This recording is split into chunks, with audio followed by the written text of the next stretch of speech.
Hey good people, it's been a while since I did a mainstream movie review, but I would like to talk about Rebel Moon Part 1, which you can catch on Netflix.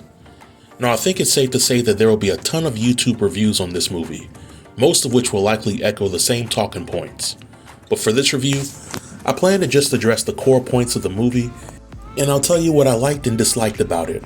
For starters, if you haven't seen or heard of the movie Rebel Moon before, then the premise is pretty simple. The bad guys are threatening a small town, and the main protagonist assembles a team of misfits that come together to defend the town and save the day. This is Rebel Moon Part 1 in a nutshell, and if I had to compare it to anything, then I would say that the movie is definitely a cross between Star Wars and the Magnificent Seven. Now there were several things that I liked about the movie. The CGI was pretty amazing throughout the movie. I appreciated the mix of CGI aliens with practical effects, and I also enjoyed the use of CGI when it came to the action scenes. I also felt that the acting performances in Rebel Moon were pretty solid. And lastly, I appreciated the movie's ending. The ending left much for me to anticipate when waiting for Part 2 to come out the next spring.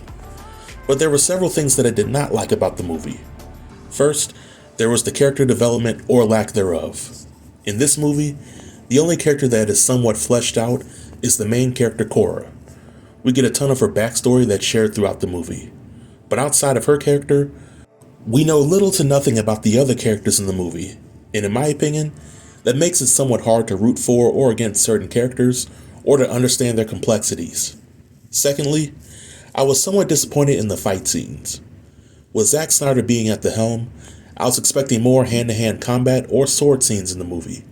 But nearly half of the combat scenes in the movie were regulated to generic shootouts between the forces of good and evil, and there's really no special sauce that was present in those scenes. And lastly, the tone of the movie was pretty serious from start to finish, and with the lack of musical score throughout the movie, both aspects impacted the movie's pace for me. There were some scenes that truly dragged longer than they needed to be, and that's just my opinion. So all in all, if you're a Zack Snyder fan, I think that you'll appreciate the movie for what it is, or you might even like it. If you're not a Zack Snyder fan, then you might like the movie as a good old-fashioned popcorn movie. But if you hate Zack Snyder for all of his work, then this movie will not convince you to switch sides. Now as for me, if I had to rank Rebel Moon Part 1 in Zack Snyder's top 10 movies list, I would rank it at 7. I know that everybody's movie list is going to be different for Zack Snyder's top movies, but this is my list for Zack Snyder movies from best to worst.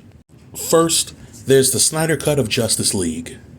Second, the director's cut of Watchmen. Third, the movie 300. 4, Dawn of the Dead. 5, Man of Steel. 6, Army of the Dead. 7, Rebel Moon Part 1. 8, Batman v Superman. 9, Sucker Punch. And 10, Legend of the Guardians. But this marks the end of my review. If you have any comments related to the movie or the review, feel free to leave them below in the comment section, and I'll be sure to reply to everybody. Until next time, stay tuned and stay safe. Peace.